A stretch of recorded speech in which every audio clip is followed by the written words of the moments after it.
Hello students, welcome back to my channel. আশা করি তোমরা সকলে ভালো আছো। আজকে এই ভিডিওর মাধ্যমে আমরা পড়ব ক্লাস সেভেনের। দেখো, ক্লাস সেভেনের কোষে দেখি 2.1।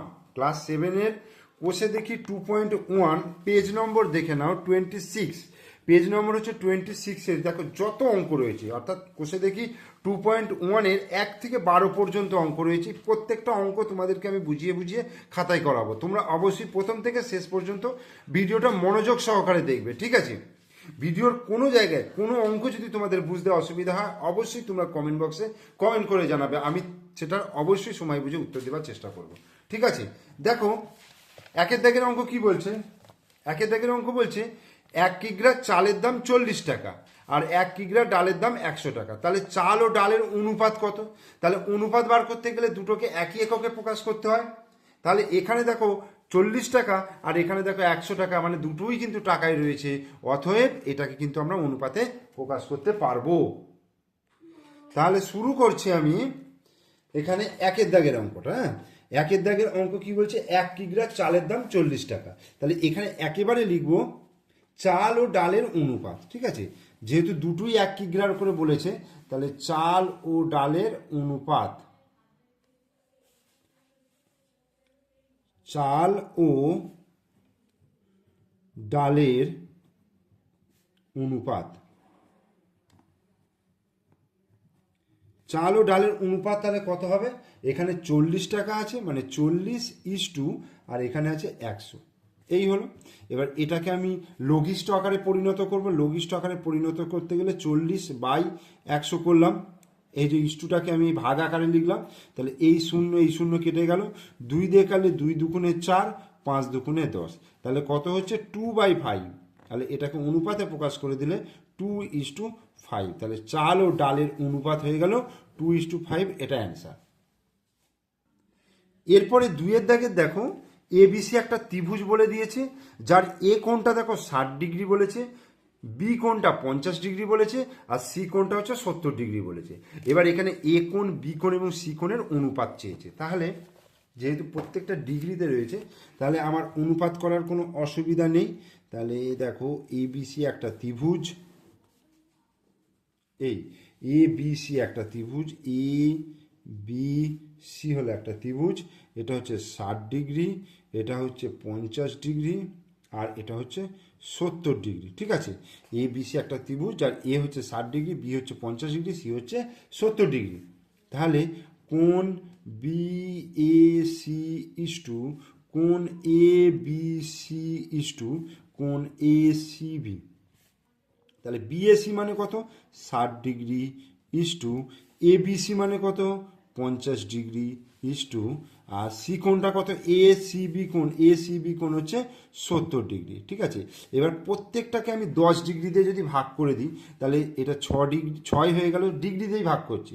এটা 5 হয়ে গেল, আর এটা 7 হয়ে গেল। তাহলে 6:5:7। This is the answer. এরপরে 3-এর দাগের অঙ্ক দেখো, বলছে একটি পেন্সিলের দাম 3 টাকা আর একটি লজেন্সের দাম 50 পয়সা। একটি পেন্সিল ও একটি লজেন্সের দামের অনুপাত। এখানে দেখো একটা টাকা রয়েছে, একটা পয়সাই রয়েছে। তাহলে আমি এই টাকাটাকে আগে পয়সায় নিয়ে যাব, ঠিক আছে? তাহলে একটি পেন্সিলের দাম দেখো লিখব, একটি পেন্সিলের দাম কত? একটি পেন্সিলের দাম হচ্ছে, দেখো কত বলেছে? 3 টাকা। তা 3 টাকাটাকে যদি পয়সাই করি তাহলে কত হবে? 300 পয়সা। কারণ 1 টাকা মানে হচ্ছে 100 পয়সা, তাহলে 3 টাকা মানে হচ্ছে 300 পয়সা। আর একটি লজেন্সের দাম, লজেন্সের দাম কত বলে দিয়েছে? 50 পয়সা। এবার কি লিখবো? একটি পেন্সিল ও একটি লজেন্সের দামের অনুপাত। অতএব একটি পেন্সিল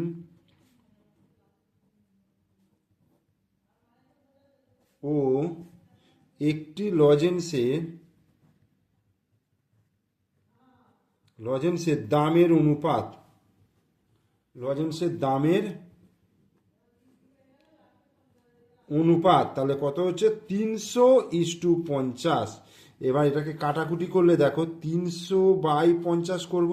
কাটাকুটি 0 0 কাটলো, 5 একে 5, 5 6 30, তাহলে 6/1 অর্থাৎ 6:1 অ্যান্সার। এবার 4 দাগের অঙ্ক হচ্ছে একটি আধুলি, একটি 1 টাকা ও একটি 2 টাকার মুদ্রার মূল্যের অনুপাত। তাহলে আধুলি মানে কত পয়সা? 50 পয়সাকে আধুলি বলা হয়। 1 টাকা হচ্ছে 100 পয়সা, 2 টাকা মানে হচ্ছে 200 পয়সা। ঠিক আছে, তাহলে কি লিখবো? দেখো, একটি আধুলি লিখবো, একটি আধুলি, একটি আধুলি, একটি 1 টাকা,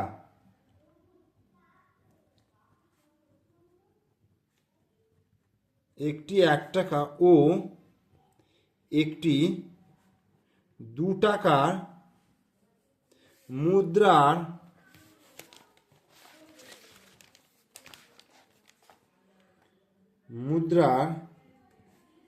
মূল্যের অনুপাত,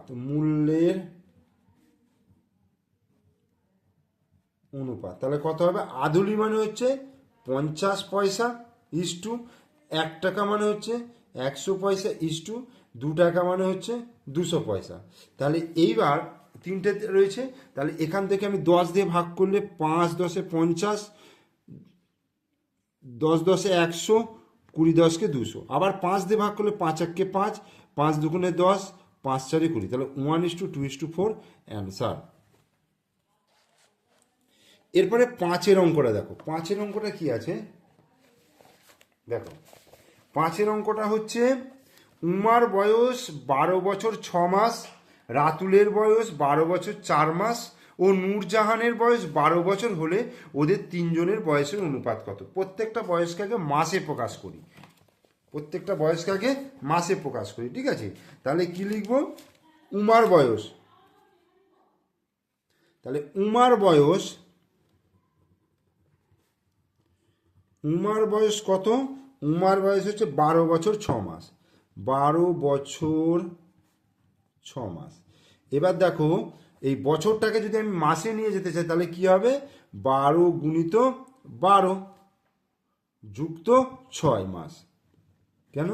বছরকে যদি মাসে নিয়ে যেতে চাই, কারণ 1 বছর মানে হচ্ছে 12 মাস, তাহলে 12কে 12 দিয়ে গুণ করলাম, তার সঙ্গে 6 যোগ করলাম, তাহলে 12 12 144 যুক্ত 6 সমান কত? 150 মাস। তাহলে উমার বয়স হচ্ছে 150 মাস। এরপরে হচ্ছে রাতুলের বয়স,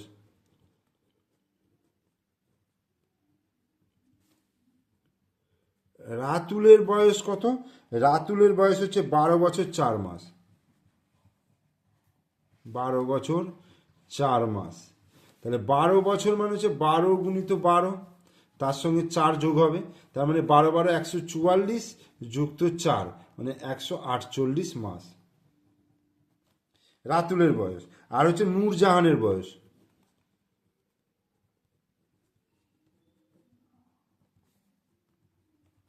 নূরজাহানের বয়স কত? 12 বছর, তার মানে 12 গুণিত 12, 12 12 144 মাস। ঠিক আছে, তাহলে তিনজনের আমি বয়সটা মাসে হিসাব করলাম। অতএব তিনজনের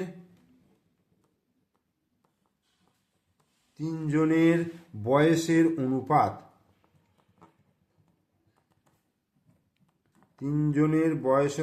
তাহলে কত হবে? 150:148:144। তাহলে এটাকে দেখো, আমি 2 দিয়ে যদি ভাগ করি, প্রথম 7 দুগুণে 14, 5 দুগুণে 10, 75। আবার 2 দিয়ে ভাগ করলে এটাকে 7 দুগুণে 14, 4 74, আর এটা 7 দুগুণে 14, 2 দুগুণে 4, 72। 75:74:72, তাহলে এটাই অ্যান্সার হয়ে গেল। এবার 6 দাগেরটা বলছে সমকোণী সমদ্বিবাহু ত্রিভুজের কোণগুলির অনুপাত লিখি। সমকোণী সমদ্বিবাহু ত্রিভুজের কোণগুলির অনুপাত, তাহলে সমকোণী সমদ্বিবাহু ত্রিভুজের কোণগুলোর মান কত হয়? দেখো, সমকোণী সমদ্বিবাহু ত্রিভুজের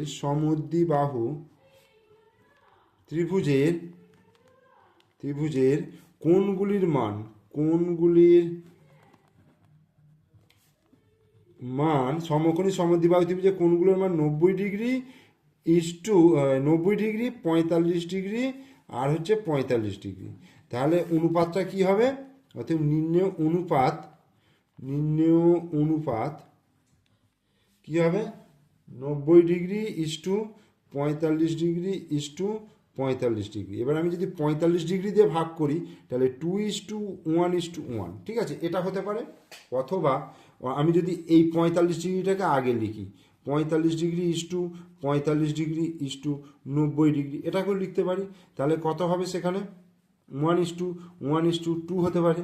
অথবা আমি যদি 45 degree is to 90 degree is to 45 degree উল্টে পাল্টে আমি লিখতেই পারি, তাহলে এটা হয়ে যাবে 1:2:1। তাহলে এটাও হতে পারে, এটাও হতে পারে, এটাও হতে পারে। ওকে, এরপরে 7 দাগের অঙ্কটা দেখো। 7 দাগের অঙ্কটা বলছে সমবাহু ত্রিভুজের কোণগুলির অনুপাত। সমবাহু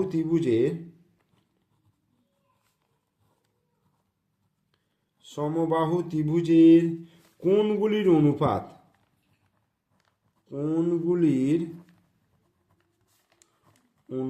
সমবাহু ত্রিভুজের কোণগুলির অনুপাত কত হচ্ছে, অনুপাত হচ্ছে দেখো, সমবাহু ত্রিভুজের কোণগুলির অনুপাত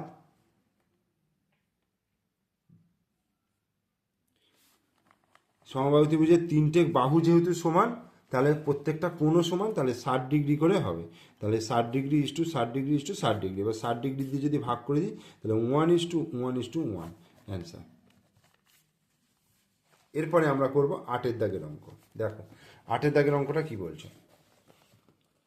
8 দাগের অঙ্ক বলছে পুলকবাবু ও মানিকবাবুর বয়সের অনুপাত হচ্ছে 7:9।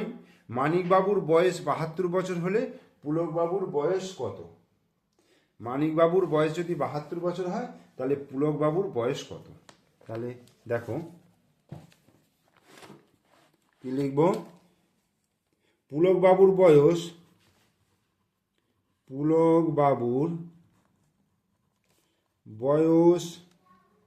ইস্টু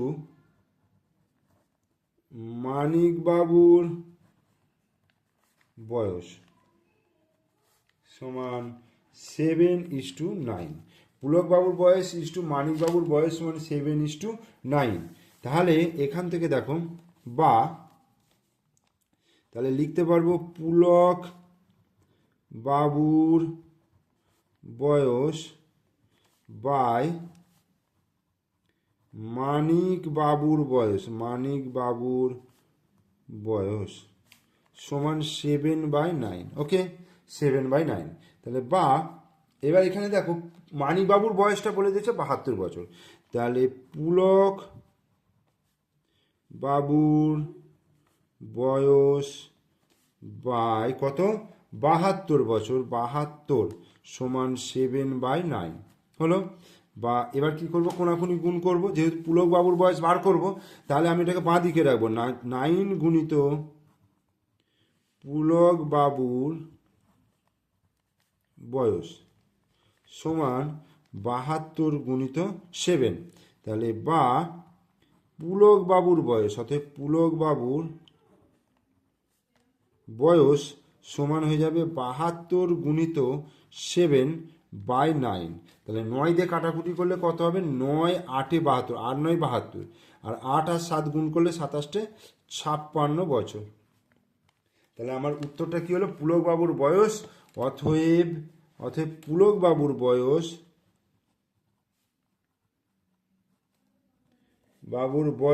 পুলকবাবুর বয়স 56 বছর অ্যান্সার। এবার 9 দাগের অঙ্ক দেখো, দুটি বইয়ের দামের অনুপাত কত বলে দিয়েছে, 2:5। দুটো বইয়ের দামের অনুপাত কত, 2:5। প্রথম বইটির দাম যদি 32.20 টাকা হয় তাহলে দ্বিতীয় বইটির দাম কত হবে। প্রথম বইয়ের দাম 32.20 টাকা। তাহলে দেখো কি লিখবো, প্রথম বইয়ের দাম ইস্টু দ্বিতীয় বইয়ের দাম। প্রথম বইয়ের দাম ইস্টু দ্বিতীয় বইয়ের দাম। দ্বিতীয় বইয়ের দাম, প্রথম বইয়ের দাম ইস্টু দ্বিতীয় বইয়ের দাম সমান কত হচ্ছে, 2:5। 2:5। তাহলে বা প্রথম বইয়ের দাম বাই দ্বিতীয় বইয়ের দাম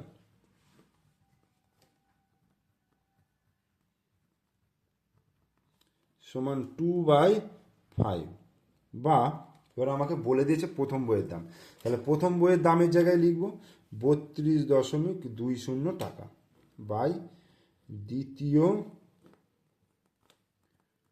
বইয়ের দাম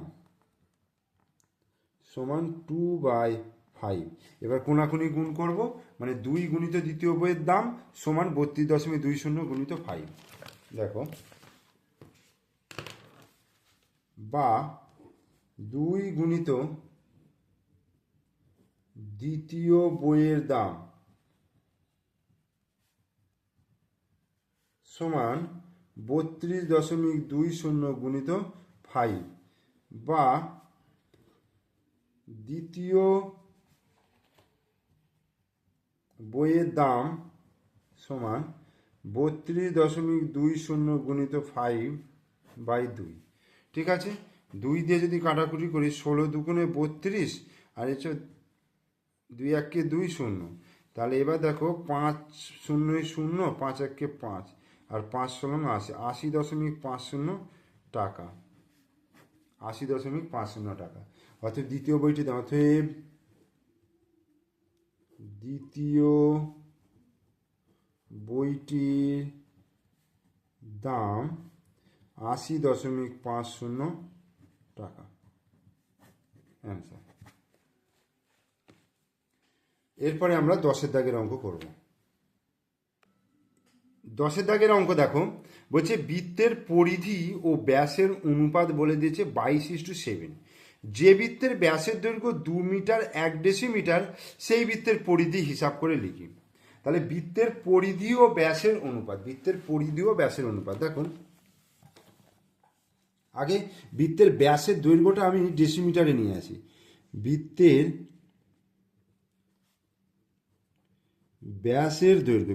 ব্যাসের দৈর্ঘ্য কত? 2 মিটার 1 ডেসিমিটার। 2 মিটারের পরের ঘরই হচ্ছে ডেসিমিটার, তাহলে মিটার থেকে ডেসিমিটারে গেলে 10 দিয়ে গুণ করতে হবে, তাহলে 2 10 20 হলো, 20 আর এইখানে 1 ডেসিমিটার আছে, তার মানে 21 ডেসিমিটার। ওকে, তাহলে এবার লিখব বৃত্তের পরিধি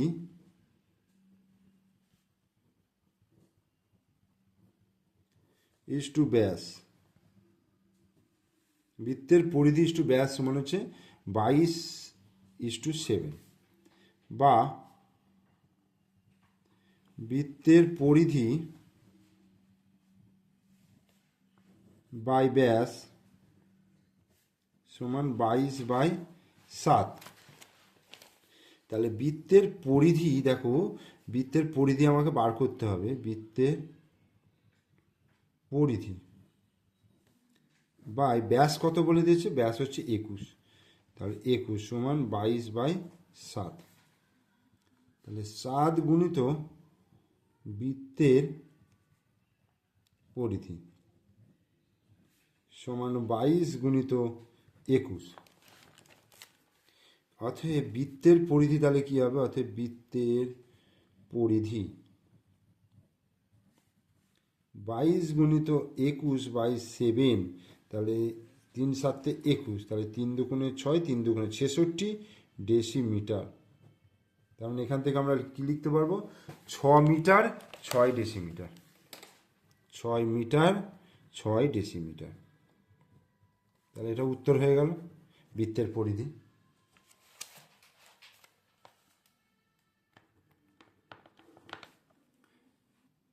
11 দাগের অঙ্ক বলছে, আমাদের সপ্তম শ্রেণীতে 150 জনের মধ্যে 90 জন, আর ষষ্ঠ শ্রেণীতে 140 জনের মধ্যে 80 জন অঙ্কন প্রতিযোগিতায় নাম দিয়েছে। কি বলছে, আমাদের সপ্তম শ্রেণীতে 150 জনের মধ্যে 90 জন, আর ষষ্ঠ শ্রেণীতে 140 জনের মধ্যে 80 জন অঙ্কন প্রতিযোগিতায় নাম দিয়েছে। তাহলে অনুপাতে প্রকাশ করে দেখি কোন শ্রেণীতে প্রতিযোগী বেশি। দেখো সপ্তম শ্রেণীতে, দেখো কি করব, সপ্তম শ্রেণীতে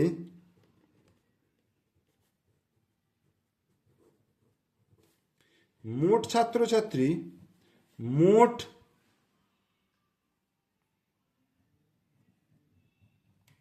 ছাত্রছাত্রী ইজ টু প্রতিযোগীর সংখ্যা, প্রতিযোগী কতজন আছে? 150 জনের মধ্যে 90 জন, ঠিক আছে। তার মানে এটাকে যদি আমি ছোট করি তাহলে 10 দিয়ে ভাগ করলে 15:9 হলো, আবার 3 দিয়ে ভাগ করলে 3 5 15, 3 3 9, মানে 5:3। আর একটা কি আছে অষ্টম শ্রেণীতে, না ষষ্ঠ শ্রেণীতে, ষষ্ঠ শ্রেণীতে মোট ছাত্রছাত্রী